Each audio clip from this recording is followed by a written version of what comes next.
हमारे विभिन्न ज्ञानवर्धक कार्यक्रम देखने के लिए आप हमें अभी सब्सक्राइब करें, बेल आइकन को प्रेस करें ताकि आप देख सकें हमारा कार्यक्रम सबसे पहले। और अधिक जानकारी के लिए फेसबुक पेज को लाइक करना न भूलें। जय माँ इंद्राक्षी। इंद्राक्षी धाम में दर्शकों आप सभी का हम हार्दिक स्वागत करते हैं। आज द्वितीय नवरात्र है। भगवती के ब्रह्मचारिणी स्वरूप की आज के दिन पूजा की जाती है। भगवती ब्रह्मचारिणी सभी को अपना शुभ आशीष प्रदान करें, ऐसी हम जगजननी से प्रार्थना सभी के लिए करते हैं। आइए आज का पंचांग देख लेते हैं। 14 अप्रैल सन 2021 दिन बुधवार, चैत्र मास, शुक्ल पक्ष, संवत 2078। तिथि द्वितीया है, नक्षत्र भरणी, राहु काल 12 से 1:30, दिशा सूल उत्तर पूर्व दिशा। आज के दिन भगवती को क्या भोग लगाया जाता है, तिथि के हिसाब से भी दिन के हिसाब से भी हमने आपको पहले ही बता दिया था। लेकिन ऐसे बहुत हमारे दर्शक हैं जो कई बार समय पर कोई अंक नहीं देख पाते हैं, उनके लिए हम पुनः बता देते हैं। आज के दिन भगवती को तिथि के हिसाब से हम जो भोग लगाएंगे वो शक्कर का भोग लगाएंगे तिथि के हिसाब से। और जैसे कि आज दिन बुधवार है, वार के हिसाब से हम मक्खन का भोग लगाएं। कई स्थानों पर देसी शक्कर नहीं मिलती है, तो ऐसी इसके एवज में आप क्या करें, मिश्री का भोग भगवती को लगा दें। ठीक है, मक्खन करीब करीब सब जगह मिल जाता है। दूसरी बात, अगर हमें ये चीज़ भी नहीं मिल पाती है, मक्खन मिश्री, तो हम क्या करें, जो भी हमारे घर में पदार्थ हों, जैसे दूध, हालांकि कल के दिन दूध का भोग लगेगा, वो भी एडवांस में आपको बता दूंगा, तो किसी भी फल का आप भोग लगा दें। देखो, जहाँ ये लगे कि हम इस नियम को नहीं निभा पाएंगे, तो वहाँ कदापि वहम मत करना, कदापि ये मत सोचना कि मैंने ऐसा नहीं किया तो शायद कुछ गड़बड़ हो जाएगी। नहीं, भावनाओं से ही भोग लगता है। वो चाहे आप भगवती को पुष्प अर्पण कर दें, चावल के दाने चढ़ा दें, भावना सर्वोपरि है। आपका प्रसाद सर्वोपरि नहीं है, आपकी भावना सर्वोपरि है। लेकिन अगर हम जो सक्षम हैं, तो हमारे ऋषियों ने कुछ बातें ऐसी बताई हैं कि बेटा तिथियों के हिसाब से, वार के हिसाब से भी भगवती को भोग लगता है। आज भगवती ब्रह्मचारिणी की जो हम पूजा कर रहे हैं, भगवती ब्रह्मचारिणी की पूजा करने से व्यक्ति के अंदर त्याग की उत्पत्ति होती है, व्यक्ति के अंदर गंभीरता आती है, व्यक्ति रोगों से लड़ता है, अर्थात रोगों से लड़ने की क्षमता, उसके रोग भी दूर होते हैं और भगवती उसको नाना भांति के धैर्य अक्षमताएं प्रदान करती हैं। आप एक चीज़ आपको और बताएं, ये दिन लौट कर नहीं आएंगे। बहुत ही किस्मत से हमें भगवती का सायुज्य प्राप्त होता है। हम हिंदी नववर्ष में प्रवेश कर गए हैं संवत 2078 में। भगवती की कृपा से जीवन में अभी सबको बहुत कुछ करना है, बहुत जिम्मेदारियां सबके ऊपर हैं, और हमें पूर्ण विश्वास है जगजननी आपको ऐसा आशीर्वाद देंगी कि आप सभी जिम्मेदारियों को बहुत अच्छे से निभाते जाएंगे। जो साधक सुबह के समय पूजा नहीं कर सकते, कई बार ऐसा होता है ना कि भाई सुबह समय नहीं होता है या कोई ऐसी दिक्कत होती है, तो जो साधक सुबह पूजा पाठ नहीं कर पाते हैं वो शाम को करें। और जो कलश जिन्होंने ना रखा हो, अभी भी कलश रख सकते हैं भर के, नहीं तो ऐसे ही पूजा कर सकते हैं। बहुत लोगों ने कहा यदि हम दुर्गा सप्तशती ना कर पाएँ तो हमने कहा कि आप ऐं ह्रीं क्लीं चामुंडाई विच्चे, इस महामंत्र को ही, निवारण मंत्र को ही आप जपते रहें। इस मंत्र में भगवती के प्राण बसते हैं, इस मंत्र में भगवती बसती हैं। भावना ये है। इस मंत्र में 3 बीजात्मक हैं, बीज रूप हैं, ऐं ह्रीं क्लीं। ऐं से मतलब होता है सरस्वती, और सरस्वती से मतलब होता है, तात्पर्य है ज्ञान, विद्या, मोक्ष। दूसरा बीजाक्षर है ह्रीम। ह्रीम से है धन, संपदा, वैभव, आपके जीवन का आनंद। और क्लीम, ऐम ह्रीम क्लीम। क्लीम से तात्पर्य है बल, बलाबल, ज्ञान को और धन को रखने की एक क्षमता, एक पावर, है ना। तो देखो कितना इसके अनेकों अर्थ हैं इस मंत्र के। इसे हम नवारण मंत्र कहते हैं। तो नवारण मंत्र में 9 वर्ण होते हैं। आप उसमें ओम लगाएं ना लगाएं। ऐम सरस्वती, हे महासरस्वती, ह्रीम, हे महालक्ष्मी, क्लीम, हे महाकाली, चंड मुंड का विनाश करने वाली, हे भगवती हम आपकी शरण में हैं, आप हमारी रक्षा करें। ऐम, हे माँ सरस्वती आप हमें ज्ञान दें। ह्रीम, हे महालक्ष्मी आप हमें वैभव दें। क्लीम, हे महाकाली, हे महाशक्ति आप हमें बल दें, ओज तेज की प्राप्ति कराएं। ऐसा मंत्र, यही मंत्र बहुत लोग दुर्गा सप्तशती में संपुट लगा करके करते हैं। इस मंत्र का अनुष्ठान भी होता है अनेकों तरीके से, लेकिन साधक अगर 1 माला या 3 माला सरस्वती, महालक्ष्मी, महाकाली का ध्यान करते हुए प्रतिदिन जपते रहें तो नाना भांति से साधक का कल्याण होता है। नवारण मंत्र है। व्यक्ति के जीवन के अनेकों रहस्य इस मंत्र से खुलने लगते हैं। लेकिन बात वही आती है कि जितना ध्यान से, जितनी सौम्यता से, जितने प्यार से इस मंत्र को पढ़ा जाए उतना ही कम है। तीनों महाशक्तियाँ इस मंत्र के अंदर विराजती हैं, है ना। तो बहुत अच्छे से पढ़ना। और कल के लिए आप नोट और कर लीजिए, भगवती का तृतीय स्वरूप माँ चंद्रघंटा। चंद्रघंटा को, अब कल क्या तिथि है? तृतीया। तृतीया तिथि में भगवती को क्या भोग लगता है और दिन क्या है कल? बृहस्पतिवार। तो वार के हिसाब से भी भोग बता देते हैं, तिथि के हिसाब से भी आपको हम भोग बता देते हैं। आप लोग नोट कर लें। तृतीया तिथि के हिसाब से भगवती को दूध का भोग अर्पण किया जाता है। सुबह भोग लगाएं तो बहुत अच्छी बात है, दोनों समय भी हम लगा सकते हैं। इसी के साथ दिन के हिसाब से, वार के हिसाब से कल देसी खांड, बहुत लोग तो खांड ही नहीं जानते, है ना। चीनी का सबको पता है, लेकिन देसी खांड बहुत कम लोग जानते हैं। तो देसी खांड आपके यहाँ मिल जाए, वो चीनी से बहुत पतला रूप होता है। आपने नाम सुना हो बूरा, लेकिन बहुत लोग क्या समझते हैं केवल चीनी को पीस लो तो बूरा बन जाए। नहीं, बन जाती है, लेकिन उसमें वो स्वाद, वो महक और उसके अंदर वो गुण कदापि नहीं आएगा जो लोग चीनी पीसकर ही बूरा बना लेते हैं। जहाँ इन चीज़ों को बनाने का चलन है, हम जो हलवाइयों की दुकानें होती हैं, इस प्रकार की चीज़ें होती हैं, डालते वो भी चीनी है अक्सर, लेकिन वो उसे बहुत उसकी कुटाई की जाती है। लकड़ी के बड़े बड़े चौड़े जैसे नाव चलाने वाले वो होते हैं ना, तो उनसे इस टाइप के वो बने होते हैं और उससे बहुत उसकी भुनाई कुटाई की जाती है, तब जा कर के वो बूरा अपना रूप लेती है। अब तो सबके घर में मिक्सियां हैं, उसी में घर चलाया और काम कर लेते हैं। और ये भी कारण है कि हम लोग कितने बीमार भी सब लोग रहते हैं, नाना जरा सी बीमारी होती नहीं और आउट ऑफ कंट्रोल हो जाता है। वो पहले जैसी चीज़ें, वो पहले जैसा स्वाद, वो पहले जैसी बातें बहुत धूमिल हो रही हैं। अब ये हमने आज खांड की बात बताई, तो खांड उससे भी थोड़ी मोटी होती है, बूरा से भी थोड़ा उसका दूसरा स्वरूप होता है, देसी खांड जिसे कहते हैं। गुड़ वाली शक्कर वो अलग होती है, उसे गुड़ वाली शक्कर कहते हैं, गुड़ की शक्कर कहते हैं ना। खैर, अब बहुत लोग तो बेचारे ऐसे इलाकों में रहते हैं जहाँ ये चीज़ें लोग जानते ही नहीं, दुकानों पे नहीं मिलती हैं।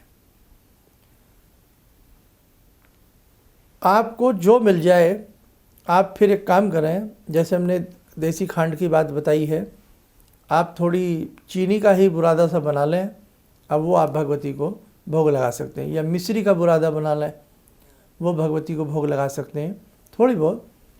और भोग लगाने के उपरांत उसे फिर हम अपने खाने में, चाय में, दूध में, किसी भी चीज़ में प्रयोग में लाएं। कभी भी जो हम भगवान को भोग लगाते हैं उसे जल प्रवाह नहीं करना चाहिए। बहुत लोग सोचते हैं ना कि अब पूजा हो गई, हमने भगवान को ये बर्फ़ी चढ़ाई, केला चढ़ाया, अब इसको हम जल प्रवाह कर दें। नहीं, वो भगवान का भोग है, उसे लेने के लिए तो बड़े बड़े देव भी तरसते हैं। इसीलिए वो भोग आप अपने घर में ही बच्चों के साथ मिल बांट करके खाया करें। प्रयास ये करें, अगर कोई फल चढ़ाया आपने तो उसमें चाकू ना मारें, है ना। कोशिश, मजबूरी हो तो बात अलग है, नहीं तो उसको साबुत, जैसे आपने एप्पल चढ़ाया, अब एप्पल का कई बार मन होता है कि एक व्यक्ति एक सेब नहीं खा पाता, उसके बुज़ुर्ग है या कोई समस्या है, दांत नहीं है, तो मजबूरी मैं समझ सकता हूँ, भगवती भी समझती हैं।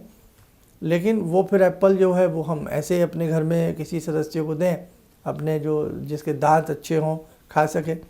ये बातें कुछ नहीं है, लेकिन बहुत कुछ है, छोटी छोटी बातें हैं। आपको मैं नहीं समझाऊंगा तो कौन समझाएगा। इसलिए मेरा फ़र्ज़ बनता है, आप लोग मुझसे बड़े अनन्य भाव से आप हमसे जुड़े हुए हैं, है ना, हम सब समझते हैं आपको। तो ये करिएगा। कल के लिए हमने आपको बता ही दिया है कि हमें क्या करना है, और आज के लिए भी हमने बता दिया है। जिन्होंने सुबह भोग न लगाया हो वो शाम को लगाएं।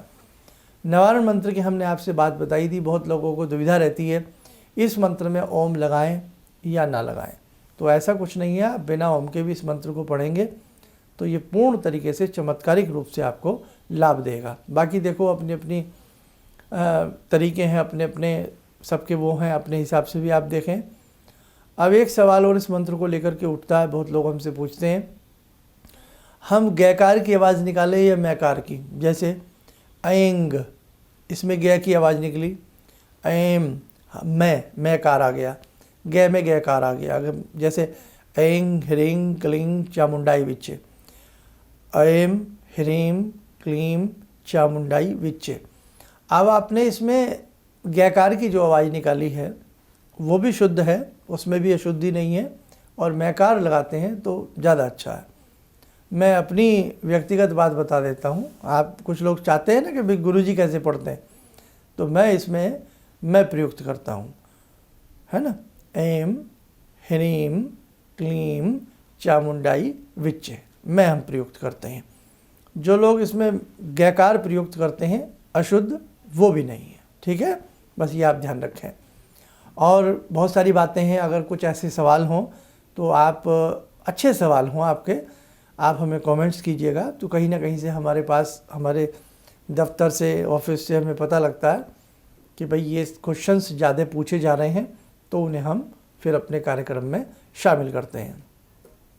आइए समय हो चला आज की ध्यान साधना का, जुड़ते हैं आज की ध्यान साधना में माँ इंद्राक्षी, माँ भगवती से। अब देखो, ये इंद्राक्षी क्या है, इंद्राक्षी भी भगवती का रूप है। जैसे शैलपुत्री, ब्रह्मचारिणी, है ना, ये ऐसे ही जो भगवती इंद्राक्षी हैं ये भी दुर्गा ही हैं। अब आप शैलपुत्री की आपने कल पूजा की तो वो दुर्गा जी की ही पूजा की है, बस उनका नाम बदल गया शैलपुत्री, लेकिन दुर्गा जी हैं। जैसे पर्यायवाची होते हैं, है ना, जैसे सूर्य है, सविता है। हमने कहा सविता देवता की पूजा करो, तो किसकी पूजा कर रहे हैं आप? सूर्य की कर रहे हैं ना। हमने कहा आदित्य देवता की पूजा करें, तो किसकी कर रहे हैं आप?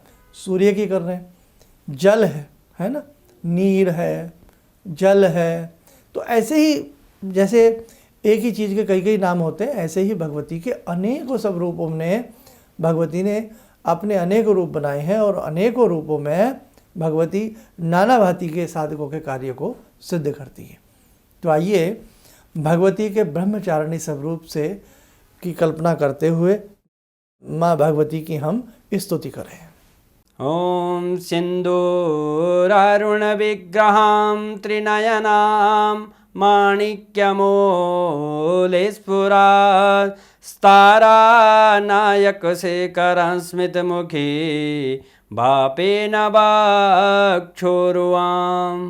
पाणिभ्यामलपूर्णरत्नचषकां रत्नोत्परां बिभ्रति सौम्यां रत्नघटस्थरक्तचरणां ध्यायेत्पराम् अम्बिकां खड्गं चक्रगदेषु चापपरिगान् शूलम्बुशोण्डिं शिरा शङ्खं समदधतीं करे स्त्रीनयनां सर्वाङ्गभूषावृतां नीलासमद्युतिमास्य पाददशकां सेवे महाकालिकां यामास्तो स्वपितैहरो कमलजो हन्तुं मधुं कैटवम् विद्युद्दाम समप्रभां मृगपते स्कन्दस्थितां भीषणां कन्या विहकरवालखेटविलसा धस्ताविरासेवितां हस्तैश्चक्रगदाशिखेटविशिखां चापं गुणं तर्जनीं विप्राणामलिलात्मिकां शशिधरां दुर्गां त्रिनेत्रां भजे। कवच बना लें, ध्यान करें, जगजननी का आशीर्वाद हम सबके ऊपर बरस रहा है।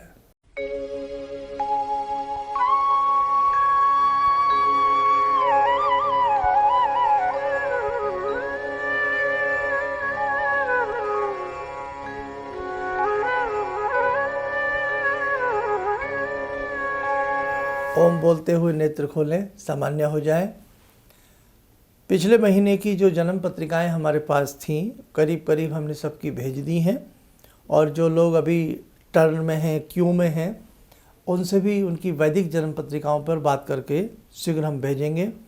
और जो हमारे संस्थान से, चाहे वो देश विदेश जहाँ से भी आप हमसे जुड़े हैं, जिनके कॉल अपॉइंटमेंट का जो सिस्टम है थोड़ा सा नवरात्रों में ऊपर नीचे हुआ है, हम मानते हैं इस बात को, क्योंकि थोड़ा सा आप भी जानते हैं नवरात्र हैं, जगजननी की हम भी साधना करते हैं, तो थोड़ा सा शेड्यूल कई बार चेंज करना पड़ जाता है। कॉल अपॉइंटमेंट वालों का थोड़ा सा शेड्यूल चेंज किया गया था, तो कृपया आप धैर्य रखें। थोड़ा ही चेंज किया गया है, 1-2 तारीखों में आगे पीछे बदलाव हुआ है नवरात्र की वजह से, इसलिए आप चिंता ना करें। सबसे हम जिसका टर्न है सबसे बात करेंगे। और वैदिक जन्म पत्रिकाएँ इस बार सबके बच्चों की बहुत बनने के लिए आई हैं, तो मैं यही आशीर्वाद देता हूँ कि आपके बच्चे फूलें फलें, स्वस्थ रहें। इंद्राक्षी धाम की तरफ से आप सभी को ढेरों सारा प्यार, ढेरों सारी शुभकामनाएं नव वर्ष की। और बहुत लोगों ने एक चीज़ और हमसे पूछी है कि इस बार का जो आनंद नाम का ये संवंत है या राक्षस नाम का, ये बड़ा थोड़ा सा इसमें दुविधा है, लेकिन अगर पूर्ण सर्वे किया जाए, अच्छे से देखा जाए, तो ये राक्षस नाम का ही संबंध है। अब आप बहुत लोग समझेंगे ये क्या हुआ, ये क्या बात है। देखो, जैसे सन 2020 है, सन 2019 था, सन 2018 था, तो अंग्रेज़ी तो केवल यहीं तक दम तोड़ देती है कि ये 2018 आ गया, ये 2020 आ गया, अब 2021 आ गया, ठीक है। लेकिन हिंदी जब नववर्ष प्रारंभ होता है, जैसे कल से प्रारंभ हुआ है, बहुत लोग होली से मानते हैं, बहुत लोग कृष्ण पक्ष की प्रतिपदा से, उसकी कृष्ण पक्ष की प्रतिपदा से चैत्र से मान लेते हैं, यानी कि आज से 15 दिन पहले, 16 दिन पहले। लेकिन प्रमाणिक तौर पे देखा जाए तो नवरात्रों से सौम्यता और शुद्धता के रूप में इसे माना जाता है। तो हमारा जब नववर्ष आता है, उस वर्ष का नाम भी होता है। अब जैसे सन 2018, सन 2021, ये तो हुई एक तिथि वाली बात। अब उसमें हमारे यहाँ भी हो गया सन 2078, 78 आ गई बात। लेकिन उसका नाम भी होता है, कभी आनंद होता है, कभी राक्षस होता है, अलग अलग इनके नाम होते हैं। आपने जन्म पत्रिका देखी होगी, है ना, देवगण, राक्षसगण देखा है ना आपने, अगर जिन्हें थोड़ी सी ज्योतिष की नॉलेज है, तो ये अलग अलग होता है। राक्षस से मतलब नहीं है कि वो कोई महिषासुर है, नहीं, वो कभी बारीकी से बाद में बताऊंगा। और हमारे हर वर्ष के राजा और मंत्री भी होते हैं। तो इस बार जो हमारा ये संवंत शुरू हुआ है, संवंत 2078, इसके राजा भी मंगल हैं और इसके मंत्री भी मंगल हैं। अब मंगल क्या है साहब? मंगल क्रूर ग्रह है। इसलिए जिनकी जन्म पत्रिकाओं में मंगल अशुभता में हो, पहले से ही मंगल कमज़ोर हो, उनके लिए थोड़ा सावधानी का समय रहेगा। और जिनके मंगल अष्टमेश हैं या जिनके मंगल के साथ अंगारक योग बना हुआ है या विपरीत ग्रह बैठा हुआ है, वो भी थोड़ा सेहत को लेकर के सावधान रहें। डरने की आवश्यकता नहीं है, भगवान का नाम रखें अपनी जिह्वा पर और जो भी सुरक्षाएं हैं वो अपनी सब बरतते रहें। बाकी सब जग जननी अच्छा करेंगी। स्वतंत्र वीडियो की डिमांड आ रही है कि पूरे तरीके से कुंडली का, ज्योतिष का जो ये राजा मंगल वाली बात है, इसके ऊपर मैं चाहता हूँ आपको बहुत गहराई से किसी अलग एपिसोड में मैं समझाऊँ ताकि आपको समझ में आए।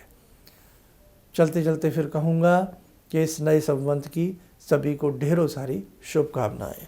जय माँ इंद्राक्षी। मैं मंची कवि हूँ बेसिकली। मुझे बहुत दिनों से इस बात की तलाश थी कि मैं कभी कोई गलती करूँ तो कोई ऐसा व्यक्ति मेरे ऊपर हो जो उसको बचाए, क्योंकि गलतियाँ तो होती हैं। और आज के कार्यक्रम से मैं दावे से कह सकता हूँ कि मेरी वो तलाश आज पूरी हो गई। बस इससे ज़्यादा मैंने कुछ कहा। किसी भी समस्या के समाधान के लिए मिले प्रसिद्ध हस्तरेखा एवं वास्तु विशेषज्ञ प्रोफेसर धर्मेंद्र शर्मा जी से।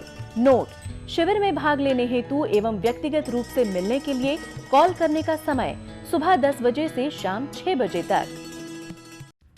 हमारे विभिन्न ज्ञानवर्धक कार्यक्रम देखने के लिए आप हमें अभी सब्सक्राइब करें, बेल आइकन को प्रेस करें ताकि आप देख सकें हमारा कार्यक्रम सबसे पहले। और अधिक जानकारी के लिए फेसबुक पेज को लाइक करना न भूलें।